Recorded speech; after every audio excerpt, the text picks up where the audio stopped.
الحمد لله نحمده ونستعينه ونستغفره ونؤمن به ونتوكل عليه ونعوذ بالله من شرور أنفسنا ومن سيئات أعمالنا من يهده الله فلا مضل له ومن يضلله فلا هادي له ونشهد أن لا إله إلا الله وحده لا شريك له ونشهد أن سيدنا وسندنا ومولانا محمدا عبده ورسوله أما بعد قال الله تبارك وتعالى في القرآن المجيد والفرقان الحميد أعوذ بالله من الشيطان الرجيم بسم الله الرحمن الرحيم يا أيها الذين آمنوا كتب عليكم الصيام كما كتب على الذين من قبلكم لعلكم تتقون وقال النبي صلى الله عليه وسلم الكيس من دان نفسه وعمل لما بعد الموت والعاجز من أتبع نفسه هواها وتمنى على الله صدق الله العظيم اللهم صل على محمد وعلى آل محمد وأصحابه محمد وأزواجه محمد وأهل بيته محمد صلی اللہ علیہ وسلم۔ محترم سامعین کرام، میرے ایمانی بھائیو، اللہ تعالیٰ نے انسان کی رشد و ہدایت کے لیے آسمان سے قرآن پاک کا نزول فرمایا ہے۔ پھر اللہ تعالیٰ نے انسانوں کو بے شمار نعمتوں سے نوازا۔ ان بے شمار نعمتوں میں سے کچھ ایسی نعمتیں ہیں جن کا احساس انسان کو خود ہوتا ہے، اور کچھ نعمتیں ایسی ہیں جن کا احساس انسان کو نہیں ہوتا ہے۔ اللہ تعالیٰ نے قرآن پاک کے ذریعے سے امت کو جو مختلف پیغامات دیے ہیں، جو عظیم نعمتیں دی ہیں، ان میں سے پہلی نعمت ایمان کی نعمت، الحمدللہ علی نعمت الایمان۔ دوسری عظیم نعمت قرآن پاک جیسی کتاب، ساری کتابوں کی سردار، کائنات میں اس سے بہتر کتاب کوئی نہیں۔ قیامت کی صبح تک ساری دنیا مل کر اس کے ایک حرف کو مٹانا چاہے گی، تبدیل کرنا چاہے گی، کہیں اس کے معنی کو ڈائیورٹ کرنا چاہے گی، لیکن پھر بھی اللہ تعالیٰ ان کو یہ طاقت اور پاور نہیں دے گا۔ ظاہر سی بات ہے، یہ کتاب کوئی عام کتاب نہیں ہے۔ الحمدللہ علی نعمت القرآن۔ پھر تیسری عظیم نعمت جس نبی کی امت میں ہمارا شمار ہوتا ہے، وہ سارے نبیوں کے سردار محمد عربی صلی اللہ علیہ وسلم کی ذات اقدس۔ ابھی آپ نعت محترم سے نعت کے اشعار سن رہے تھے۔ اللہ کے حبیب کی ذات کیا ہے، انسان کو یہ احساس ہمیشہ جاگتے رہنا چاہیے کہ اللہ کے نبی نے ہم سب کے لیے قربانیاں کتنی دی۔ الحمدللہ علی نعمت رسول اللہ صلی اللہ علیہ وسلم۔ اللہ سے شکر کرنا چاہیے کہ ہمیں اللہ نے اتنی عظیم نعمتوں سے نوازا ہے، اور ہم کیا کیا کر رہے ہیں یہ آپ بھی جانتے ہیں، میں بھی جانتا ہوں۔ ایک نعمت اور ہے جس نعمت کے تذکرے کے سلسلے میں یہ آیت کریمہ میں نے آپ کے سامنے پڑھی، یا ایھا الذین آمنوا، اے ایمان والو، کتب علیکم الصیام، تم پر روزے فرض کر دیے گئے، کما کتب علی الذین من قبلکم، جیسے کہ تم سے پہلی امتوں پر بھی روزہ فرض تھا، بس طریقہ الگ الگ تھا۔ جیسے فرضیت امت محمدیہ پر روزوں کی ہے، اس سے پہلی قوموں پر بھی روزے فرض تھے، بس صرف طریقہ الگ تھا۔ مقصد کیا ہے اس روزے کا؟ لعلکم تتقون، تاکہ تم پرہیزگار بن جاؤ، گناہوں سے بچ کر زندگی گزارنے والے بن جاؤ۔ روزے کا یہ مقصد ہے، ورنہ بھوکا رہنا یہ اللہ تعالیٰ ہم سے اس کا مطالبہ نہیں کر رہا ہے کہ آپ صرف بھوکے رہو۔ وہ اللہ تعالیٰ فرماتے ہیں روزہ فرض کیا ہے، یہ اس بات کی پریکٹس ہے، یہ اس بات کی مشق ہے، لعلکم تتقون، تاکہ تم پرہیزگار بن جاؤ۔ اگر انسان روزے کے بعد بھی اپنے گناہوں سے نہیں بچتا ہے اور اسی در در کی ٹھوکریں کھا رہا ہے، جو بے دینی کے اعتبار سے کھانی پڑتی ہے اور غلط راہوں کا اختیار کرنا اس کے لیے آسان ہو رہا ہے روزے کے باوجود بھی، اس کا مطلب ہے کل قیامت کے دن یہ روزہ ہمیں واپس کر دیا جائے گا، اس کا کوئی بھی ثواب نہیں ملے گا۔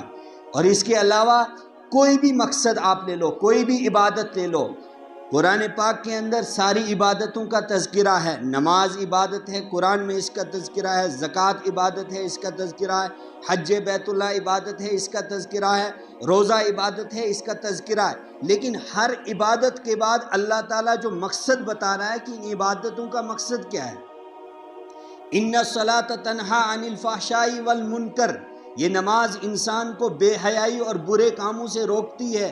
اس کا مطلب ہے کہ امت پر نماز فرض ہے گناہوں سے بچنے کے لیے۔ زکوٰۃ اللہ تعالیٰ نے فرض کی، مقصد بتایا، خذ من اموالہم صدقۃ تطہرہم وتزکیہم، یہ مال سے کچھ حصہ اللہ کی راہ میں نکالا کرو، اس سے فائدہ کیا ہوگا، تمہارے ضمیر جاگ جائیں گے، تمہارا تزکیہ ہو جائے گا، تم پاک اور صاف بن جاؤ گے۔ جیسے تمہارا مال زکوٰۃ کی وجہ سے پاک اور صاف ہو جاتا ہے، اسی طرح تمہارا دل اور ضمیر بھی اس کے ذریعے سے پاک ہوتا ہے۔ حج بیت اللہ کرو، اور حج کا فائدہ کیا ہے، قرآن نے اس کا بھی تذکرہ کیا کہ یہ حج تمہارے گناہوں سے بچنے کا ذریعہ بنے گا۔ بلکہ اللہ کے حبیب نے فرمایا جو انسان حج کرتا ہے، حج بیت اللہ کرتا ہے، کأنہ ولدتہ امہ، وہ ایسا لوٹ کر آتا ہے جیسے کہ ماں کی پیٹ سے ابھی وہ باہر نکلا ہے۔ جیسے ماں کی پیٹ سے بچہ نکلتا ہے، وہ معصوم عن الخطا ہوتا ہے، حج کا مقصد بھی یہی۔ لیکن کبھی کبھی آپ دیکھ رہے ہیں اس وقت دنیا کا، اگر طائرانہ نظر ساری دنیا پر ڈالیں گے، ایک انسان نماز بھی پڑھ رہا ہے، تلاوت بھی کر رہا ہے، روزہ بھی رکھ رہا ہے، گناہ سے نہیں بچ رہا ہے۔ اس کا مطلب جو نماز جیسے پڑھنی تھی ویسے نہیں پڑھ رہا ہے، روزہ جس انداز سے رکھنا تھا نہیں رکھ رہا ہے۔ اور اللہ کے حبیب نے تو یہاں تک فرمایا میری امت کے لوگوں یاد رکھیے گا یہ دنیا تمہیں دھوکے کی طرف لے جائے گی، اور جب دنیا دھوکے کی طرف لے جائے گی تمہیں لگے گا سب کچھ یہی ہے۔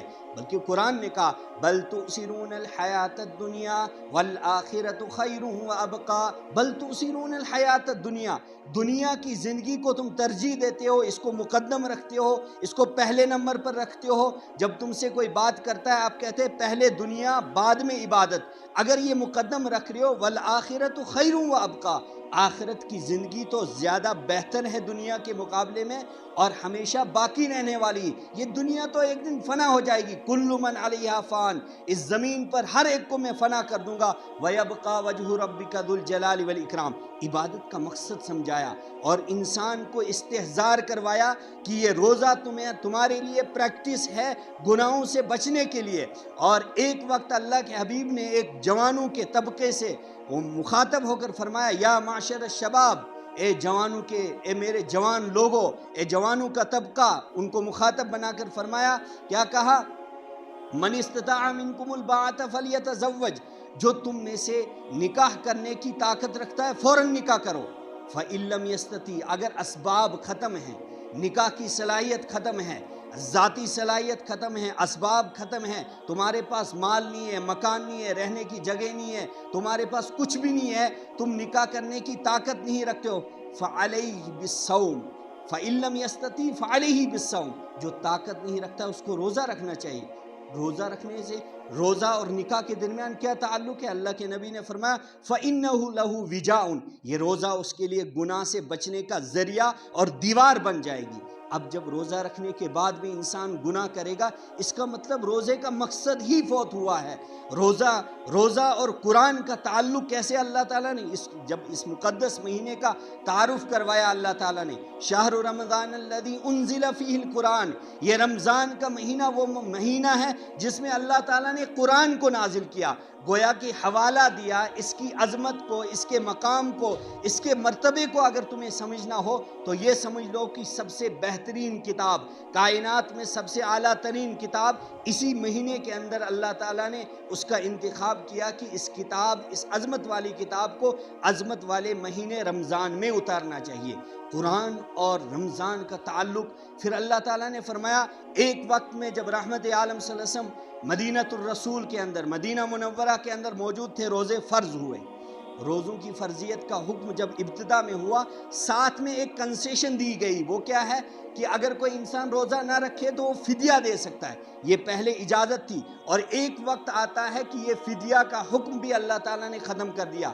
کیا کہا اس کے بعد؟ دوسری آیت نازل ہوئی، فَمَنْ شَهِدَ مِنْكُمُ الشَّهْرَ فَلْيَصُمْ، جو روزہ رمضان کا مہینہ اپنی زندگی میں پا لے گا، ہر حال میں اس کو روزہ رکھنا ہے۔ بس چند صورتیں ہیں جس میں استثناء ہے، جس میں اس کو چھوڑنے کی اجازت ہے، وہ کون ہے؟ وَمَنْ كَانَ عَلَى مَرِيضٍ أَوْ عَلَى سَفَرٍ، جو تم میں سے بیمار ہوگا، جو سکت ہی نہیں رکھتا ہے روزہ رکھنے کی، أَوْ عَلَى سَفَرٍ، یا شرعی سفر پر ہے، تو اس کو اجازت ہے چھوڑنے کی، بس صرف مؤخر کر سکتا ہے، معاف نہیں ہے، بعد میں اس کو اس کی قضا کرنی ہے۔ اللہ تعالیٰ نے اس آیت کے بعد فرمایا کہ یہ حکم کیوں دیتا ہوں میں، یہ ڈیل اور موقع کیوں دے رہا ہوں، یہ عاجزی کے ساتھ اس کو ساری آسانیاں کیوں دے رہا ہوں؟ یرید بکم اللہ یسر ولا یرید بکم العسر، اللہ تعالیٰ تمہارے ساتھ آسانی چاہتا ہے، کسی بھی انسان کے ساتھ اللہ تعالیٰ مشکلات کے اندر مبتلا کرنا نہیں چاہتا ہے۔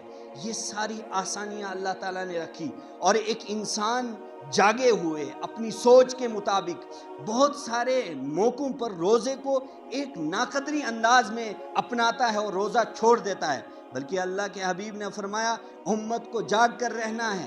کچھ وقت ایسے آئیں گے تو انسان سوچنے کے لیے تیار ہوگا، پھر اپنا رخ بدلنے کے لیے تیار ہوگا، پھر دنیا میں جانے کے لیے تیار ہوگا، میں سارے راستوں کو بند کر دوں گا۔ ایک موقع کون سا ہے؟ رحمت عالم صلی اللہ علیہ وسلم ایک مرتبہ سوئے ہوئے تھے۔ ایک صحابی فرماتے ہیں نام رسول اللہ صلی اللہ علیہ وسلم علی حسیر، آپ صلی اللہ علیہ وسلم ایک چٹائی پر سوئے ہوئے تھے۔ کھجور کے تنوں کی جو چٹائیاں ہوتی تھی ان پر آپ صلی اللہ علیہ وسلم آرام فرما رہے تھے۔ فقام فقد اثر فی جنبہ، جب بیدار ہوئے، کھڑے ہوئے، تو صحابہ نے دیکھا آپ کے کمر میں اس چٹائی کے نشانات پڑے ہوئے تھے۔ تو ایک صحابی نے کہا اللہ کے حبیب کے سامنے عرض کیا، اے اللہ کے رسول، اگر آپ کہتے تو ہم آپ کے لیے بسترے کا انتظام کرتے، آپ کے لیے آسان سا بسترا، نرم سا بسترا آپ کے لیے رکھتے۔ تو اللہ کے حبیب نے جواب میں کیا فرمایا؟ ما لنا ولی الدنیا، مجھے دنیا کے ساتھ کیا واسطہ ہے۔ سارے نبیوں کے سردار اللہ تعالیٰ نے جبریل امین کو بھیجا مکۃ المکرمہ کے طائف کے میدان میں۔ اس سے پہلے کہا کہ اگر کوئی آپ کے ساتھ ظلم کرے گا ان کو مٹا کر رکھوں گا، اگر آپ اپنے ان پہاڑوں کو سونا چاہتے ہو بنا کر میں سونا آپ کے سامنے پیش کروں گا، آپ صرف ایک مرتبہ عرض کر دو۔ اللہ کے نبی نے فرمایا ما لنا ولی الدنیا، مجھے دنیا کے ساتھ کیا واسطہ ہے۔ ما انا فی الدنیا الا کرجل استظل تحت شجرۃ ثم راح وترکہ، اللہ کے حبیب نے فرمایا میں دنیا میں ایسے رہتا ہوں جیسے ایک مسافر انسان چلتا ہے اور گرمی کے موسم میں جا رہا ہے، ایک درخت کے سائے کے نیچے تھوڑے دیر سائے کا انتظام ہو جاتا ہے، آرام کرتا ہے تھوڑی دیر، ثم راح، پھر رخ کر دیتا ہے اپنی منزل کی طرف، وترکہ، اس سائے کو چھوڑ دیتا ہے۔ کہا میں دنیا کے اندر اسی طرح ہوں جیسے ایک مسافر گرمی کے مہینے میں دھوپ کے دن کے اندر اس درخت کے نیچے سایہ تھوڑی دیر حاصل کرتا ہے، اس کے بعد اس سائے کو چھوڑ دیتا ہے، اپنی منزل کی طرف دوڑ پڑتا ہے۔ کہا کہ دنیا یہ سایہ ہے، ہم نے تھوڑی دیر سایہ حاصل کرنا ہے، اس کے بعد اس دنیا کو چھوڑ دینا ہے۔ اللہ کے حبیب نے فرمایا وہ انسان جو اس دنیا کے لیے اس مقدس مہینے کی توہین کرے گا، اس کی ناقدری کرے گا، رمضان کے روزے نہیں رکھے گا، تراویح میں قرآن نہیں سنے گا، قرآن پاک کی کثرت کے ساتھ تلاوت نہیں کرے گا، کیا اس کے سامنے اللہ کے حبیب کی 63 سالہ زندگی نہیں ہے؟ اللہ کے حبیب نے صحابہ سے کہا، بلکہ استحضار کتنا دلایا۔ ایک صحابی کو اللہ کے حبیب نے پکڑا کندھے سے اور اس کے بعد کہا کن فی الدنیا کا کانک غریب و عابر سبیل، دنیا میں ایسے زندگی گزار جیسے ایک غریب انسان گزارتا ہے، ایک مسافر گزارتا ہے۔ اور اس کے بعد کیا کہا؟ استحضار کتنا عظیم لفظ استعمال کیا، فرمایا اذا اصبحت فلا تحدث نفسك بالمساء، جب تو صبح بیدار ہوگا اپنے بسترے سے جاگے گا تو اس کے بعد ذہن میں یہ سوچ کبھی نہیں لانا کہ شام بھی میں اسی گھر میں اسی بسترے پہ کروں گا۔ وَإِذَا أَمْسَيْتَ، جب تو رات اپنے بیڈ روم میں جا کر سونے کے لیے جائے گا اور سونے کے لیے اپنے بیڈ پر چڑھ کے سو جائے گا، فَلَا تُحَدِّثْ نَفْسَكَ بِالصَّبَاحِ، صبح والوں میں اپنا شمار مت کرنا۔ تو سب نے پوچھا اے اللہ کے رسول کیوں نہیں؟ ایک انسان رات کو سوتا ہے، اس کی سوچ صبح جاگنے کے لیے بنتی ہے، صبح جب بیدار ہوتا ہے شام تک اس کو امید ہوتی ہے میں اپنے گھر میں واپس آ کر شام کا کھانا کھاؤں گا۔ اللہ کے حبیب نے فرمایا فَإِنَّكَ لَا تَدْرِي یا عبد اللہ مَسْمُكَ غدا، اے اللہ کے بندے تجھے معلوم نہیں ہے صبح تیرا شمار زندوں میں ہوگا یا مردوں میں۔ یعنی انسان جب صبح جاگے گا اللہ رات کو ہی ہماری روح کو قبض کرے گا۔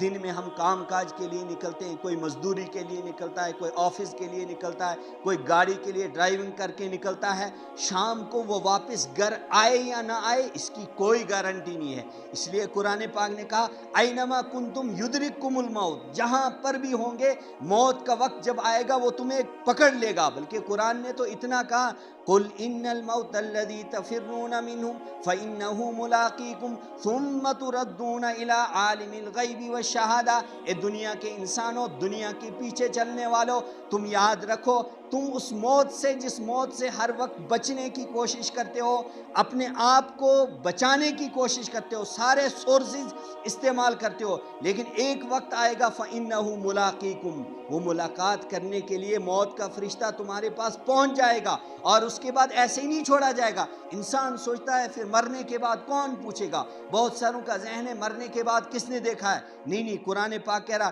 ثم تردون الی عالم الغیب والشہادہ، پھر تمہیں اس ذات کی طرف لوٹایا جائے گا جو زمین کی اندر کی باتوں کو بھی جانتا ہے، آسمان کے اوپر کیا ہے اس کو بھی جانتا ہے، اور ساری دنیا کے سامنے کیا ہے اس کو بھی جانتا ہے، دل کے بیدوں کو جانتا ہے۔ ان اللہ علیم بذات الصدور، وہ دلوں کے رازوں کو جانتا ہے۔ اور اس کے بعد ثم ینبئکم بما کنتم تعملون، پھر تمہیں بتایا جائے گا، تم سے پل پل کی خبریں لی جائے گی۔ اور اللہ کے حبیب نے فرمایا رمضان کے مقدس مہینے کے اندر جو انسان گناہ کرتا ہے اور سب کے سامنے کھلے عام روزہ چھوڑتا ہے یا روزے کی ناقدری اتنی کرتا ہے کہ اس کو احساس بھی نہیں رہتا ہے، وہ اس کو ایک عظیم چیز سمجھتا ہی نہیں ہے، بلکہ اللہ کے حبیب نے فرمایا اگر کسی کو ایسا تصور آ جائے کہ وہ گناہ کی طرف راغب ہو رہا ہے، اس کو 4 گواہوں کو یاد رکھنا چاہیے۔ قرآن پاک نے 4 گواہوں کا تذکرہ کیا۔ اللہ کے حبیب نے فرمایا اس کو قرآن پاک کی طرف سے جو 4 گواہیاں ہیں، جب انسان گناہ کرتا ہے تو اس کو ذہن میں نہیں رہتا ہے کہ اللہ مجھے دیکھ رہا ہے۔ اللہ تعالیٰ فرماتے ہیں کل میری عدالت میں جب تم پیش ہو جاؤ گے 4 گواہیاں تمہارے گناہوں کی میرے سامنے آ جائیں گی۔ پہلی گواہی کون سی ہے؟ کرامن کاتبین یعلمون ما تفعلون، کرامن کاتبین معزز لکھنے والے فرشتے، یعلمون ما تفعلون، جو کچھ تم کرتے ہو وہ جان جاتے ہیں۔ اللہ نے ان کی ڈیوٹی لگائی، ایک دائیں کندھے پر ہے ایک بائیں پر ہے، وہ نوٹ کر رہے ہیں، تمہاری زندگی کی ساری ہسٹری کو لکھ رہے ہیں، گناہ کر رہے ہیں اس کو بھی نوٹ کر رہے ہیں، نیکی کر رہے ہیں اس کو بھی نوٹ کر رہے ہیں۔ اللہ تعالیٰ فرماتے ہیں کل قیامت کے دن میری عدالت میں یہ فرشتے 2 پیش ہو جائیں گے۔ ایک گواہی یہ ہے۔ دوسری گواہی کون سی؟ سورہ زلزال کے اندر اللہ تعالیٰ فرماتے ہیں یومئذ تحدث اخبارہا، جس دن زمین اپنے خبریں بیان کرنا شروع کر دے گی، جس زمین کی جس جگہ پر رات کے اندھیرے میں، دن کے اجالے میں، بند کمرے کے اندر، رات کے اندھیرے میں کسی جنگل میں جا کر کوئی اگر گناہ کرتا ہے تو اللہ تعالیٰ فرماتے ہیں وہ زمین کا ٹکڑا کل قیامت کے دن میری عدالت میں پیش ہوگا اور کہے گا کہ اے میرے رب، اے میرے مالک، یہ تیرا بندہ میری پشت پر فلاں وقت میں، فلاں دن، فلاں سن کے اندر، رات کے اندھیرے میں یہ گناہ کر رہا تھا۔ یومئذ تحدث اخبارہا، اللہ تعالیٰ فرماتے ہیں زمین گواہی دے گی۔ کہاں؟ زمین سے باہر نکل کر کہاں گناہ کرو گے، زمین ساری گواہی دے گی۔ تیسرا گواہ کون ہوگا؟ اللہ تعالیٰ فرماتے ہیں کل قیامت کے دن نامہ اعمال جو رجسٹر بنے گا اس کو پیش کیا جائے گا اس بندے کے سامنے اور کہا جائے گا اقرأ کتابک، اپنی کتاب کو پڑھ، دیکھ زندگی میں، دنیا میں، میری زمین پر، آسمان کے نیچے، میری زمین کے اوپر تو نے کیا کیا کیا ہے سب کچھ پڑھ لے۔ وہ خود اپنی آنکھوں سے پڑھے گا۔ اور چوتھی گواہی کون سی ہوگی؟ الیوم نختم علی افواہہم وتکلمنا ایدیہم وتشہد ارجلہم، آج تمہاری زبانوں پر میں مہر لگا دوں گا، تمہارے ہاتھ خود بولیں گے کہ ہم نے کیا کیا ہے، تمہارے پاؤں خود گواہیاں دیں گی کہ تم نے میری زمین پر کیا کیا ہے۔ یہ 4 قسم کے گواہ اللہ کی عدالت میں پیش ہوں گے، تو کیا ہم بچ سکتے ہیں؟ کوئی انسان کہتا ہے نا ہم ماں باپ سے چھپ کر گناہ کریں گے، دوستوں سے چھپ کر گناہ کریں گے، اپنے اساتذہ سے چھپ کر گناہ کریں گے، لیکن اللہ سے کیسے ہم چھپ سکتے ہیں؟ اللہ نے دیکھو کیا سسٹم بنایا، ورنہ اللہ تعالیٰ تو ایسے بھی سب کچھ جانتا ہے، لیکن انسان کو بچانے کے لیے ان 4 گواہوں کا تذکرہ قرآن میں کیا کہ انسان کو چوکنا رہنا چاہیے۔ زمین بھی گواہی دے گی، اعضاء بھی گواہی دیں گے، زبان بھی گواہی دے گی، اور اس کے علاوہ رجسٹر جو ہوگا وہ بھی گواہی دیں گے، فرشتے بھی گواہی دیں گے۔ آپ بچ نہیں سکتے ہیں، لہٰذا اپنی زندگی کو صاف ستھرا بناؤ، گناہوں سے بچاؤ۔ آج دنیا کے اندر دیکھو، اس وقت دنیا کے اندر ایک طوفان ہے، باطل کا طوفان ہے۔ سوشل میڈیا پر ایسے ایسے لوگ کھڑے ہو گئے ہیں، وہ ایسے حوالہ جات دیتے ہیں اور ایسا ان کانفیڈنس کے ساتھ، لاجک کے ساتھ بات کرتے ہیں، بہت سارے نوجوان ان کو سنتے ہیں۔ آپ نے دیکھا ہوگا جاوید گامدی اس وقت کتنا کام کر رہا ہے، بہت بڑا طبقہ اس کے پیچھے چلا ہوا ہے۔ وہ مرزا علی کتنا بڑا کام کر رہا ہے، وہ بخاری اور مسلم کے سوا کوئی حوالہ ہی نہیں دیتا ہے، اس کی زبان پر ہی رہتا ہے، یہ بخاری میں ہے، یہ مسلم میں ہے، یہ قرآن میں۔ تفسیر کیا کر رہا ہے، امت سے بھٹکا ہوا ہے، نمازوں کا اس کو پتہ نہیں ہے۔ وہ کہتا ہے مسجد میں جانے میں مجھے ڈر رہتا ہے، اس لیے میں مسجد میں نہیں جاتا ہوں، خانہ کعبہ جانے کی مجھے ضرورت نہیں ہے۔ ایسے ایسے عقائد اس نے گڑے ہوئے ہیں، قرآن کی آیتوں کی تفسیریں غلط کر رہا ہے، لیکن لاجیکلی کچھ باتیں کر رہا ہے، اور جو پڑھا لکھا طبقہ ہے دنیاوی اعتبار سے وہ اس کو سن رہا ہے، اور اس کی وجہ سے اس کا راستہ غلط راستے پر جا رہا ہے۔ وہ شیعہ کے بارے میں، قادیانیوں کے بارے میں سب کچھ کہتا ہے، وہ ٹھیک کہہ رہے ہیں، یہ بھی ٹھیک کہہ رہا ہے، یہ بھی ٹھیک کہہ رہا ہے۔ جو قرآن اور حدیث کے مطابق کر رہا ہے کام، اس کو کہہ رہا ہے یہ غلط کہہ رہا ہے، تو اس کو سن رہے ہیں لوگ۔ جب تک انسان کو قرآن کا نالج نہیں ہوگا اور کسی نیک آدمی کے ساتھ اس کا تعلق نہیں ہوگا، حق والوں کے ساتھ وہ جڑا نہیں رہے گا۔ اس وقت دنیا ایک قرب قیامت کا دور ہے نا، اللہ کے حبیب نے فرمایا تھا کہ قیامت کے قریب میرے امت کے لوگوں کے ایمان کو اس طرح سلب کیا جائے گا، نکالا جائے گا اس کے ایمان کو، جیسے گوندے ہوئے آٹے کے اندر سے بال کو نکالا جاتا ہے، اس گوندے ہوئے آٹے کے اندر کوئی حرکت نہیں ہوتی ہے۔ اللہ کے حبیب نے فرمایا قرب قیامت میں میری امت کے لوگوں کے ایمان کو بھی اس طرح نکالا جائے گا، ان کو پتہ ہی نہیں چلے گا، وہ کہیں گے ہم تو اچھا کام کر رہے ہیں، تو ہم ایمان والے ہیں۔ صرف ظاہری ایمان قابل قبول نہیں ہے، ایمان کی حقیقت کو سمجھنا ضروری ہے، اور وہ قرآن و سنت کی روشنی میں اور اہل حق کی روشنی میں جب سمجھیں گے تو بچ جائیں گے، ورنہ دجالی فتنہ ہے، دجالی دور ہے۔ جو سورہ کہف کے اندر حضرت موسیٰ علیہ السلام کا اور حضرت خضر کا جو واقعہ ہے، وہ اس کا بیک گراؤنڈ ہی یہی ہے کہ موسیٰ علیہ السلام ان کو بار بار ٹوک رہے ہیں، یہ کیا کر رہے ہیں آپ، بچے کو قتل کر رہے ہیں، آپ اس کشتی سے ایک پلہ نکال رہے ہیں، سارے ڈوب جائیں گے۔ تو ہر جگہ نبی ٹوک رہا ہے، کس کو؟ حضرت خضر کو۔ بعد میں قرآن پاک بتا رہا ہے کہ یہ جو اس کی حقیقت، اس کا بیک گراؤنڈ ہے، وہ موسیٰ علیہ السلام کو بتایا نہیں گیا تھا، اور کہا گیا، مفسرین نے لکھا کہ قرب قیامت کے اندر، قرب قیامت کے قریب میں لوگوں کو لگے گا ظاہراً کچھ ہوگا، حقیقت اس کی کچھ ہوگی۔ وہ واقعہ اسی کے تناظر میں اس کی تفسیر پڑھنی چاہیے، آج کے دور کے لیے وہ بہت ضروری ہے۔ اس کے علاوہ اس مقدس مہینے کے اندر اللہ تعالیٰ نے کچھ چیزوں کو ایسا فرض کر دیا ہے اور لازم کر دیا ہے جو انسان کو صحیح راہ پر لائیں گی۔ مثال کے طور پر اس مقدس مہینے کے اندر اگر انسان اپنے آپ کو اتنا ٹھیک کرے گا کہ اللہ سے مانگے گا، اللہ تعالیٰ فرماتے ہیں یہ ایسا سیزن ہے آپ کے کاموں کی ویلیو میں بڑھا دیتا ہوں۔ جیسے آپ مکہ المکرمہ کے اندر مسجد حرام میں، خانہ کعبہ میں ایک نماز پڑھیں گے، 1,00,000 نمازوں کا ثواب پڑھیں گے، آج بھی اللہ تعالیٰ 70 گنا اضافہ کرے گا، ایک نیکی کرے گا 70 نیکیوں کا ثواب ملے گا۔ بلکہ قرآن نے تو کہا کہ جتنا اخلاص ہوگا اللہ تعالیٰ اتنا بڑھاتا رہے گا۔ اس لیے انسان کو بس یہ احساس رہنا چاہیے، اس دنیا نے فنا ہونا ہے، اور ایک ایسے میدان میں ہم سب کو کھڑا ہونا ہے، وہاں ہم سب کو ایک ایک پوائنٹ کا جواب دینا ہے، ایک ایک پل کی خبر سنانی ہے۔ حضرت عائشہ صدیقہ رضی اللہ تعالیٰ عنہ رو رہی تھی، اور اللہ کے حبیب ایک اپنا قول بیان کر رہے تھے۔ کیا کہہ رہے تھے؟ یحشر الناس یوم القیامت حفاۃ عراۃ غرلا، قیامت کے دن محشر کے میدان میں قبروں سے میری امت کو جب نکالا جائے گا تو سارے برہنہ بدن ہوں گے، بدن پر کوئی لباس نہیں، پاؤں میں کوئی جوتا نہیں، اور اسی طرح غیر مختون ہوں گے۔ تو حضرت عائشہ یہ بات سن رہی تھی تو انہوں نے کہا یا رسول اللہ، اے اللہ کے رسول، الرجال والنساء جميعا، کیا مرد اور عورتیں قیامت کے دن سب ننگے اپنی قبروں سے نکلیں گے؟ ایک دوسرے کو دیکھنے کی شرم نہیں آئے گی؟ تو اللہ کے حبیب نے جو جواب دیا، کہا یا عائشہ الامر اشد من ان ينظر بعضهم الى بعض، وقت اتنا خطرناک ہوگا، اتنا نازک وقت ہوگا، ایک دوسرے کو دیکھنے کی صلاحیت ہی ختم ہو جائے گی۔ وہاں تو نفسی نفسی کا عالم ہوگا، وہاں انبیاء پریشان ہوں گے، وہاں کوئی مرد کسی عورت کی سطر کو کیسے دیکھے گا، کوئی عورت کسی مرد کے سطر کو کیسے دیکھ سکتی ہے؟ وہ دنیا کا میدان نہیں، وہ محشر کا میدان ہے۔ اس محشر کے میدان میں میں نے اور آپ سب نے جانا ہے، ایک وقت میں وہاں پہنچنا ہے، وہاں ہمارا کیا حال ہوگا خدا ہی جانتا ہے۔ اس مقدس مہینے کی ہم قدر کریں، اللہ سے مانگیں، اور مانگ مانگ کر اللہ تعالیٰ سے اپنی زندگی کو بنائیں۔ اور اس کے علاوہ اس رمضان کے مقدس مہینے کے اندر اللہ کے حبیب نے فرمایا، کچھ لوگوں کا ذہن ہوتا ہے کہ ہر چیز کو کھینچ کر رمضان میں لایا جائے۔ مثال کے طور پر یہ مسئلہ سمجھنا بھی ضروری ہے، زکوٰۃ کی ادائیگی فرض ہے، لیکن رمضان اور زکوٰۃ کا کوئی تعلق نہیں ہے۔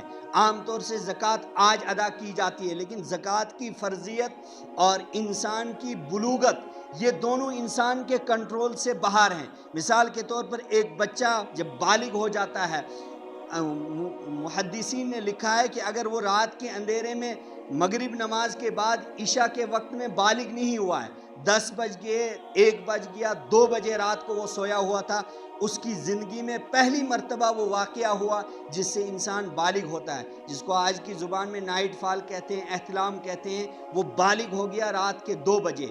تو حدیث کی روشنی میں پتہ چلتا ہے اس پر اسی وقت جیسے ہی یہ بالغ ہوا، اس کی زندگی کی پہلی نماز عشاء کی نماز فرض ہوگی۔ اس پر لازم ہے رات کے 2 بجے اٹھنا، غسل کرنا اور عشاء کی نماز پڑھنا، چونکہ عشاء کی نماز کا وقت عشاء کے وقت سے لے کر صبح صادق تک، اذان فجر تک رہتا ہے۔ اگر اس بچے نے نماز نہیں پڑھی رات کو اٹھ کر، تو اس کا گناہ اس کے والدین پر ہوگا۔ کیوں؟ مرو اولادکم بالصلاۃ وہم ابناء 7 سنین، اپنی اولاد کو نماز کا حکم دو جب وہ 7 سال کے ہو جائیں۔ یہ ٹریننگ پہلے سے اس کو کرانی ہے تاکہ اس کو پتہ چلے 12-13 سال میں اگر میں بالغ ہوا، بالغ ہوتے ہی مجھ پر اللہ تعالیٰ کی طرف سے نماز فرض ہو جاتی۔ اسی طرح زکوٰۃ، جس کے پاس 200 درہم چاندی پہنچ جائے، 612 گرام آج کے اعتبار سے چاندی کی مقدار میں جس کے پاس پیسہ 40 45 50 ہزار تک پہنچ جائے، تو وہ چاہے 1 شوال کو پہنچ جائے، 2 شوال کو پہنچ جائے، 1 رمضان کو پہنچ جائے، یا کسی اور مہینے کے اندر پہنچ جائے، جیسے اس کے پاس اتنا مال آ جائے گا تو زکوٰۃ فرض ہے۔ اس کو اس دن سے لے کر اگلے سال کے اس دن تک یہ حساب لگانا ہے تاکہ زکوٰۃ کی ادائیگی صحیح ہو جائے۔ تو عام طور سے رمضان میں اس کو ادا کرنے کا پھر یہ طریقہ ہے، وہ اپنے پاس رکھے، اس کی ادائیگی رمضان میں کرے، لیکن اس کا حساب اس مہینے سے لے کر اگلے مہینے تک ضروری ہونا چاہیے، ورنہ اس کی بھی پکڑ ہوگی کل قیامت کے دن۔ کچھ چیزیں ہیں جو انسان کے کنٹرول سے باہر ہے، زکوٰۃ بھی انسان کے کنٹرول سے باہر ہے، بلوغت بھی انسان کے کنٹرول سے باہر ہے۔ ہر موقع پر اللہ کے حبیب نے یہی فرمایا کہ سنت کے مطابق جو عمل کیا جائے گا اس میں انشاءاللہ فائدہ ہوگا۔ یہ مقدس مہینہ ہے، اللہ تعالیٰ آپ کو بھی نیکی کے کاموں کے کرنے کی توفیق نصیب فرمائے، مجھے بھی نصیب فرمائے۔ اللہ تعالیٰ یہاں حاضر ہونا ہم سب کا قبول فرمائے، اس کو ہماری نجات کا ذریعہ بنائے، موت کا وقت آنے سے پہلے موت کی تیاری کی توفیق نصیب فرمائے۔ وآخر دعوانا ان الحمدللہ۔